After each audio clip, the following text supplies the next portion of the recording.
Dear friends, welcome to Biblical Parivartana. Once again, welcome to Daily Devotions. దేవుని ప్రేమ ఇదిగో November 25కి చెందినటువంటి వాక్య భాగం మొదటి దినవృత్తాంతాలు 21వ అధ్యాయం. మనుషుల చేతిలో పడే కంటే దయగల దేవుని చేత శిక్షించబడుట ఎంతో మేలు.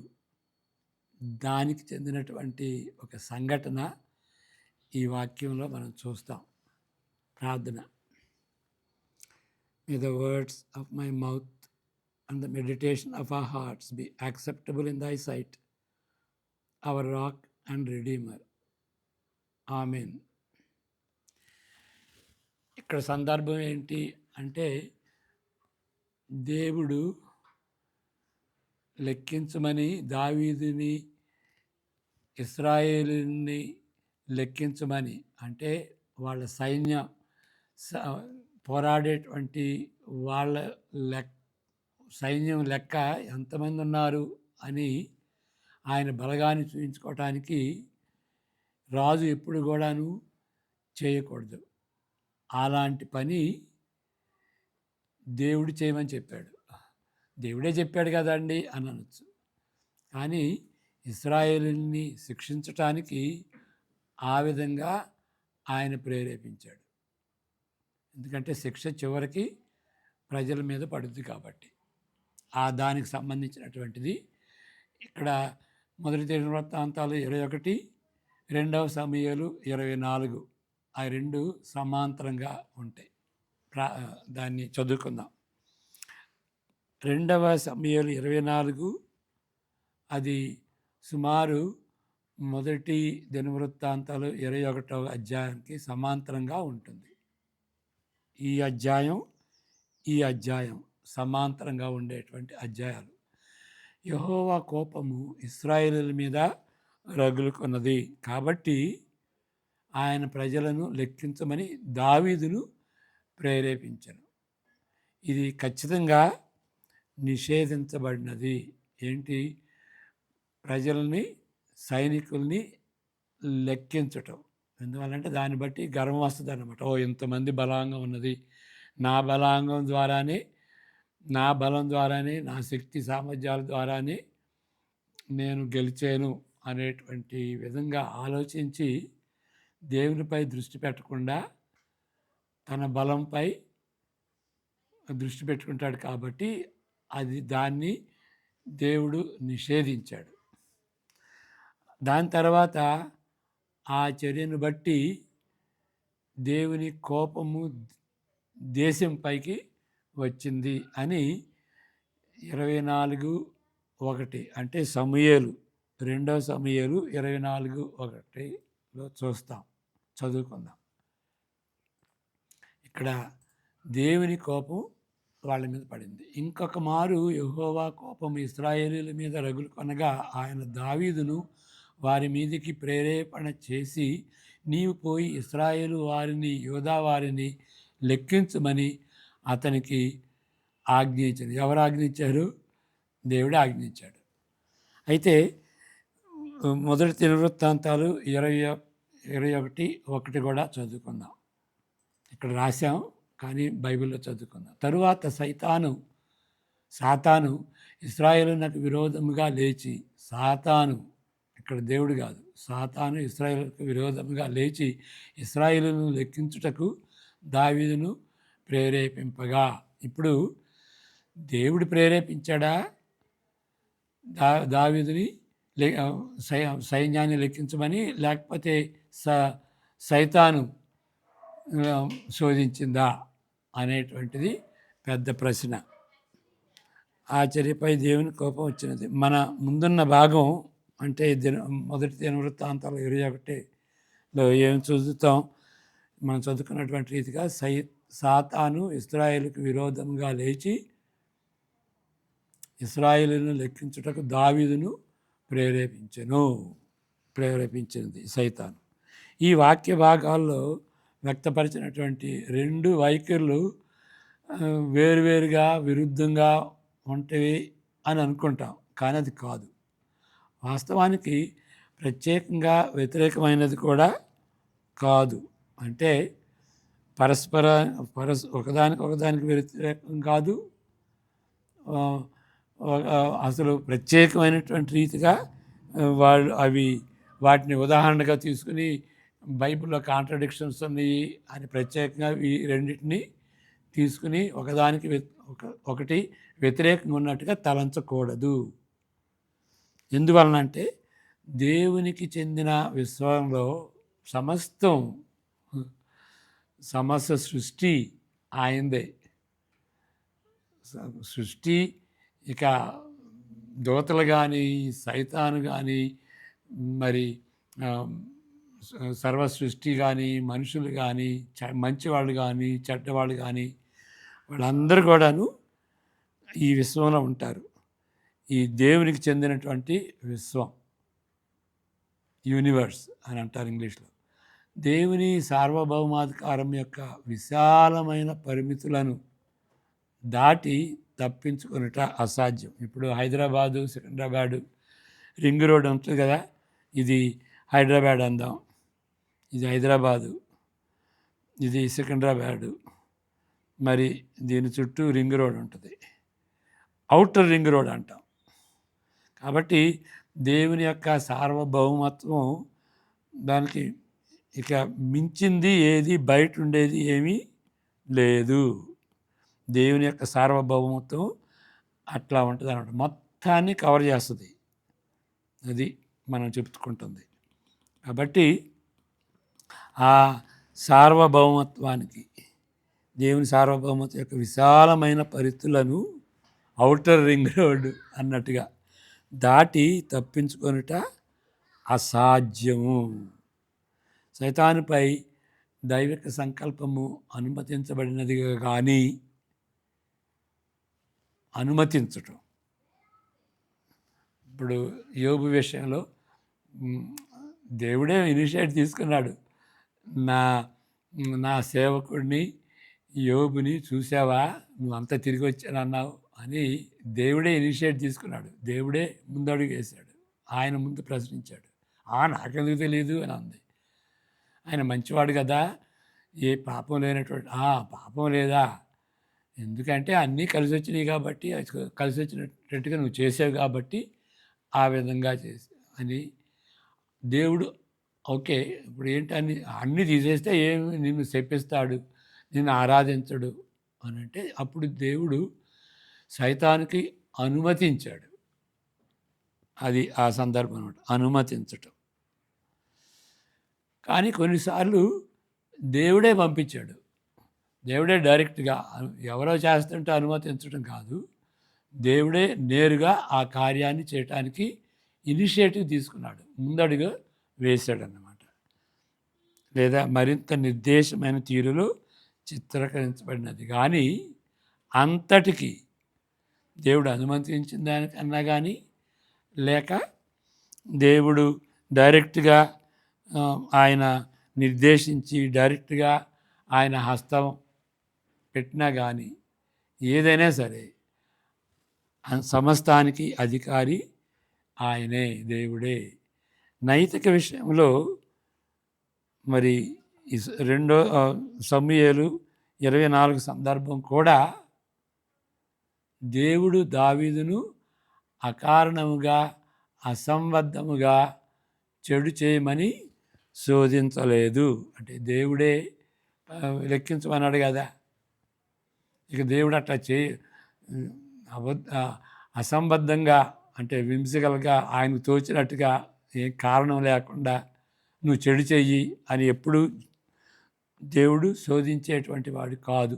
శోధించిన తర్వాత మరి క్రూరంగా ఆయన్ని శిక్షించాడు అని, శిక్షించలేదు అని మనం గుర్తించాలి. దేవుడు ఆదేశించినదైన పూర్వ పాపానికి ప్రతిస్పందన అని చిత్రీకరించబడినది. అంతకుముందు పాపం చేస్తే దానికి ప్రతిస్పందన చేశాడు అని. ఓకే, కాబట్టి అంతకుముందు చేసినటువంటి పాపం ఇక దాని గురించి ఇప్పుడు మనం చెప్పుకోని అవసరం లేదు. కానీ ఎప్పుడైనా సరే దేవుడు స్పందించినటువంటి తీరు ఎట్లా ఉంటుందంటే, మనం పాపం చేస్తే, దేనికి వ్యతిరేకంగా పాపం చేస్తే, చేయొద్దన్న దాన్ని చేస్తే దానికి వ్యతిరేకంగా దేవుడు స్పందించి శిక్షిస్తాడు అని మనం గ్రహించాలి. కాబట్టి దేవునిలో ఎప్పుడు కూడాను అలాంటి సమస్య చేయమని పాపం చేయమని ఎప్పుడు ఆయన ఇనిషియేటివ్ తీసుకుని ప్రేరేపించడు అని మనం గుర్తించాలి. దేవుని కోపము ఇశ్రాయేలుపై ముడిపడినందున కొన్ని సంగతులు జరిగినవని మనకు చెప్పబడినది. ఎందుకంటే ఇశ్రాయేలీలు చాలా ఇశ్రాయేలీలు పాపం చేశారు. మరి ఇశ్రాయేలీలు పాపం చేయడానికి ఎవరు కారణం? రాజే. రాజు ఎందుకంటే రాజు ప్రతినిధి కాబట్టి. ఆ విధంగా దావీదు రాజవంశ పాలన క్షీణిస్తున్న సంవత్సరాలలో కరుడుగట్టుకుపోయిన, ఇది చాలా గమనించండి దయచేసి, ఇక్కడ దేవుని కోపం ఇశ్రాయేలుపై ముడిపడినందున కొన్ని సంగతులు జరిగినవి. అదేవిధంగా దావీదు రాజవంశ పాలన క్షీణిస్తున్న సంవత్సరాలలో వాళ్ళ వంశం, దావీదైతే బాగానే ఉన్నాడు, మరి తర్వాత సొలొమోను కానీ, మరి సొలొమోను కుమారులు కానీ, ఆ విధంగా క్షీణించిపోతున్నటువంటి ఆ రాజవంశం వాళ్ళ పరిపాలన క్షీణిస్తున్నటువంటి ఆ దినాల్లో, ఆ సంవత్సరాల్లో ఏం జరుగుతుందంటే కరుడుగట్టుకుపోయిన అవినీతి పెరుగుతూ వచ్చినది. ఈ అవినీతి పెరుగుతూ వచ్చినది అని గమనించాలి. అవినీతి పెరుగుతూ వచ్చినది. మరి అక్కడ ఆ దేశంలో పెరుగుతూ వస్తుంది. రాజుతో సహా రాజ్యాధికారులందరూ దీనిలో, ఈ అవినీతిలో పాలిభాగస్తులు. అందువలన దేశమంతటా పాపం అల్లుకుపోయింది. ఇప్పుడు సామెత ఉంది కదా, యథా రాజా తదే ప్రజ. రాజు ఆ విధంగా ఉంటే ప్రజలు కూడా అదే విధంగా ఉంటారు. మరి ఈ దావీదైతే బాగానే ఉన్నాడు, మరి ఆయన వంశంలో వచ్చినటువంటి రాజులందరూ ఈ పాపంతో కరుడుగట్టుకుపోయినటువంటి పరిస్థితి. కాబట్టి దేశం కూడాను ఆ విధంగా పాపంతో అల్లుకుపోయింది. కాబట్టి దేవుని యొక్క తీర్పు నేరుగా ఆ తీర్పుకు చెందినటువంటి బెదిరింపులకు దేశం అంతా గురి కావలసి వచ్చినది. అయినప్పటికీ ఈ మాటలు చెప్పిన తరువాత 2 సమూయేలు 24 కానీ, మొదటి దినవృత్తాంతాలు 21 కానీ, ఈ అధ్యాయాలు 2 అధ్యాయాల తీరు చాలా భిన్నంగా ఉంటుంది. ఈ 2 అధ్యాయాల్లో ఆయన శోధింపబడిన స్థలం, సందర్భం ఎంత క్లిష్టమైనప్పటికీ, ఎంత వేరుగా ఉన్నప్పటికీ, ఎంత కాంప్లెక్స్గా ఉన్నప్పటికీ దావీదు తన బాధ్యతను నిర్వర్తించలేదు. ఏం బాధ్యత? ఆయన చేసుకున్నటువంటి నిబంధన లేఖనాలను అనుసరించాల్సినటువంటి బాధ్యత, దాన్ని నెరవేర్చడం. కాబట్టి దేవుడు ఆయన్ని శిక్షించాడు. కానీ మొదటి దినవృత్తాంతాలు 21లో ఈ అధ్యాయంలో సాతాను యొక్క స్పష్టమైన ప్రస్తావనను, ఇక్కడేమో 24వ అధ్యాయంలో ఆయన చేసింది 2 సమూయేలు 21లో. మరి మొదటి దినవృత్తాంతాలు 21లో అక్కడ చెప్పింది ఏంటి? సాతాను గురించి ఎందుకు చెప్పాడు అని అంటే, స్పష్టమైన ప్రస్తావనను బట్టి మనం నేర్చుకోవాల్సింది ఏంటంటే, మంచి చెడుల మధ్య విశ్వంలో పోరాటం ఉంది అని నొక్కి చెప్పబడినట్టుగా మనం తలంచాలి. ఓకే. విశ్వంలో మంచి చెడు, దేవుడు సైతాను, ఆ పోరాటం ఉంటుంది. అంటే మంచి చెడు ప్రిన్సిపల్సే కాదు, ఆ ప్రిన్సిపల్స్ వెనక మంచి మంచి వెనక దేవుడు, చెడు వెనక సైతాను, ఈ ఈ పోరాటం ఉంటుంది అన్నమాట. యోబు గ్రంథంలో అది చూస్తున్నాం మనం, ఆ పోరాటం ఉన్నట్టుగా.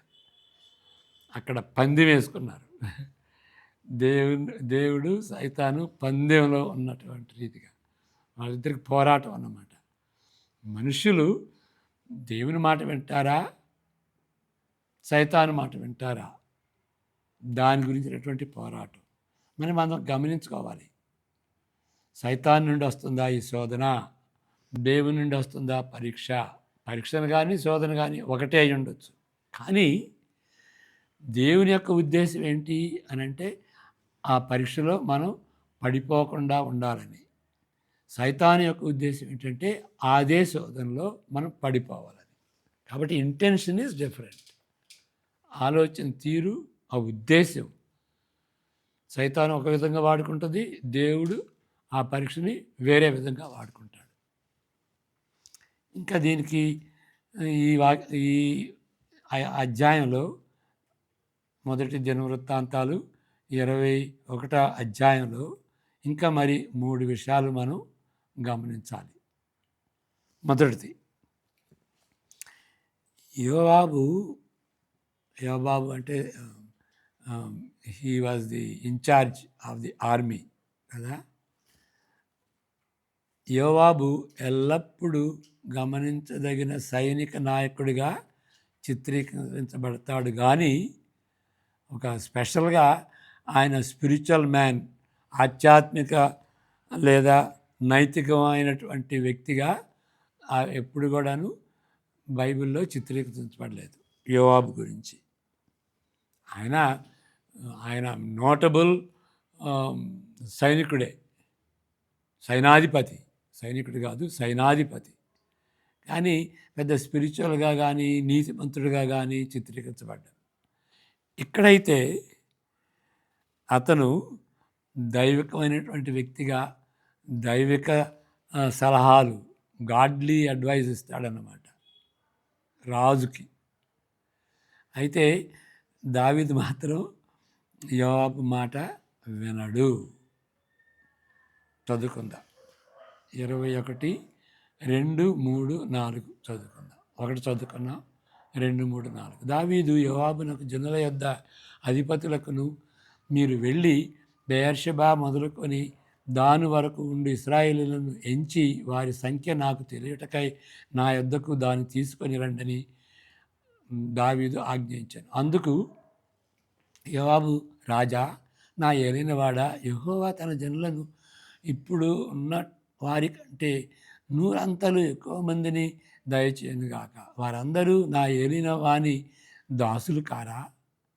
నా ఏలిన వానికి ఈ విచారణ ఎలా, ఈ తలంపేలా, ఇది జరగవలసిన హేతువేమి, ఎందుకు ఇట్లా చేస్తున్నా? జరిగిన ఎడల ఇశ్రాయేలులకు శిక్ష కలుగును అని యోవాబు దావీదుకి మనవి చేసుకున్నాడు. అయినను యోవాబు మాట చెల్లక రాజు మాట చెల్లును కనుక యోవాబు ఇశ్రాయేలు దేశం అంతటా సంచరించి తిరిగి యెరూషలేమునకు వచ్చి జనుల సంఖ్య వెరసి దావీదునకు అప్పగించెను. అది మనం గమనించాల్సింది. దైవిక సలహా మనం నేర్చుకోవాల్సింది ఏంటంటే దైవిక సలహాలు, గాడ్లీ అడ్వైజు అనేక కోణాల నుండి వస్తుంది, అనేక సోర్సెస్ నుండి వస్తుంది, అనేక మార్గాల నుండి వస్తుంది మనకి. కాబట్టి వాటన్నిటినీ మనం వినాలి, ఆ సలహాలు వినాలి. కానీ చిట్ట చివరకు అతి ముఖ్యమైనటువంటి విషయం ఏంటంటే దేవుని వాక్యం ద్వారా ఆ సలహాలు సరైనవా చెడ్డవా అని పరీక్షించుకోవాలి. చిట్ట చివరకు దేవుని వాక్యం ఒక గీటురాయిలాగా ఉంటుంది. బంగారం ఎంత రాగి కలపబడింది అనేది గీటురాయి కదా. అదేవిధంగా దేవుని యొక్క వాక్యం బైబిలు గీటు రాయిలాగా ఉంటుంది.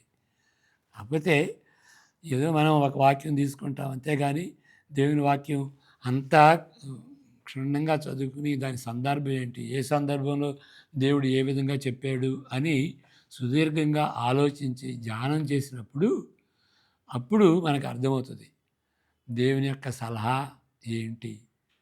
ఆ వెలుగులో ఇతరులు ఇచ్చేటువంటి సలహాలను మనం పరీక్షించాలి, టెస్ట్ చేయాలి, ఇవాల్యుయేట్ చేయాలి.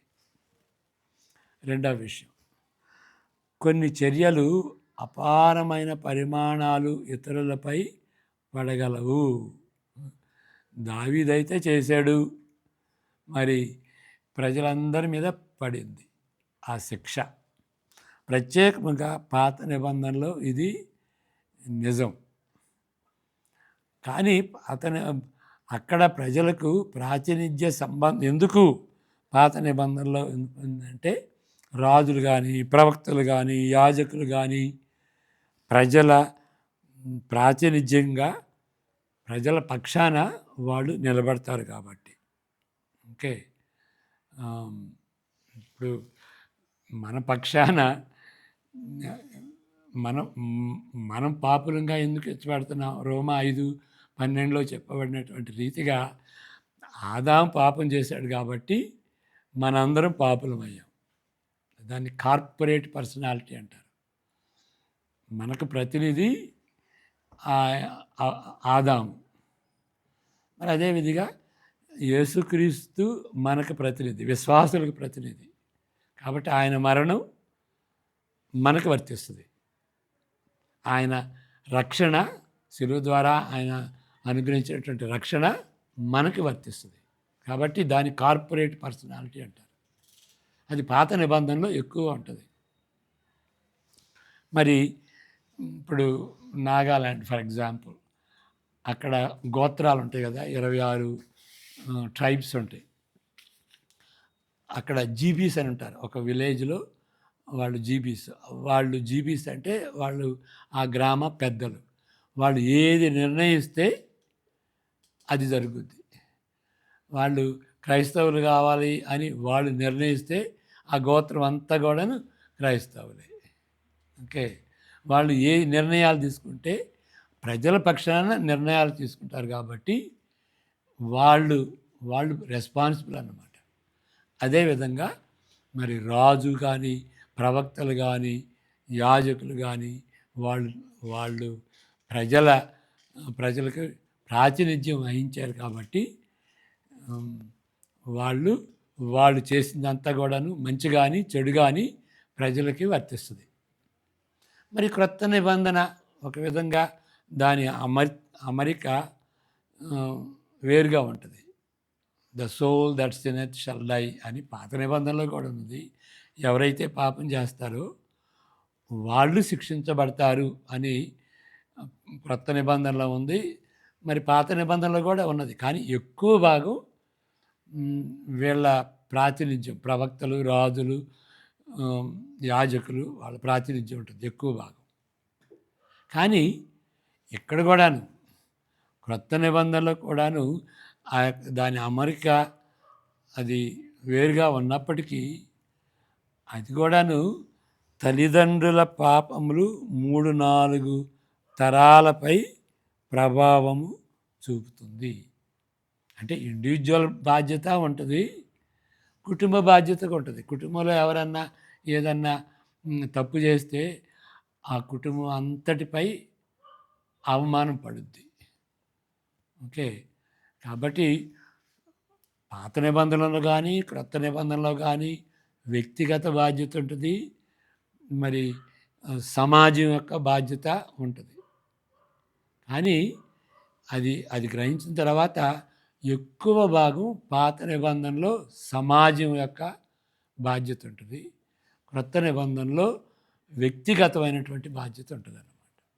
ఆ విధంగా గ్రహించాలి. మూడవ విషయం, ప్రజల కంటే ఇప్పుడు 3 ఆప్షన్స్ ఇస్తాడు దేవుడు దావీదుకి. ఆయన సెలెక్ట్ చేసుకునేది ఏంటంటే, అయ్యా నీ చేతిలో శిక్షించబడటమే మేలు, మనిషి శిక్షించేదానికంటే నువ్వు శిక్షించటం మేలు. కాబట్టి నువ్వు ఏది కన్నా కానీ నువ్వు ఏది చూపించినా పర్లేదు, నీ చేతిలోనే నేను శిక్ష పొందుతాను అని దానికి ఆప్ట్ చేసుకుంటాడు, దాన్ని ఎన్నుకుంటాడు. ఎందువలన అంటే దేవుడు దయగలవాడు. దేవుడు దయగలవాడు. ప్రజల కంటే దేవుడు ఎక్కువ దయగలవాడు. మానవ మధ్యవర్తం లేకుండా దేవుని చేతిలో పడుట, ఇతరుల చేతిలో పడుట కంటే, ఇతరుల అంటే మనుషుల చేతిలో పడుట కంటే చాలా మేలు. ఆ విషయం మనం గ్రహించుకోవాలి. మనుషుల చేతిలో పడుట కంటే దయగల దేవుని చేతిలో శిక్షించబడుట ఎంతో మేలు. ప్రార్థన చేసుకుందాం. May the grace of the Lord Jesus Christ, the love of the Father, and the fellowship of the Holy Spirit be with each one of us now and all the days to come. Amen. God bless you.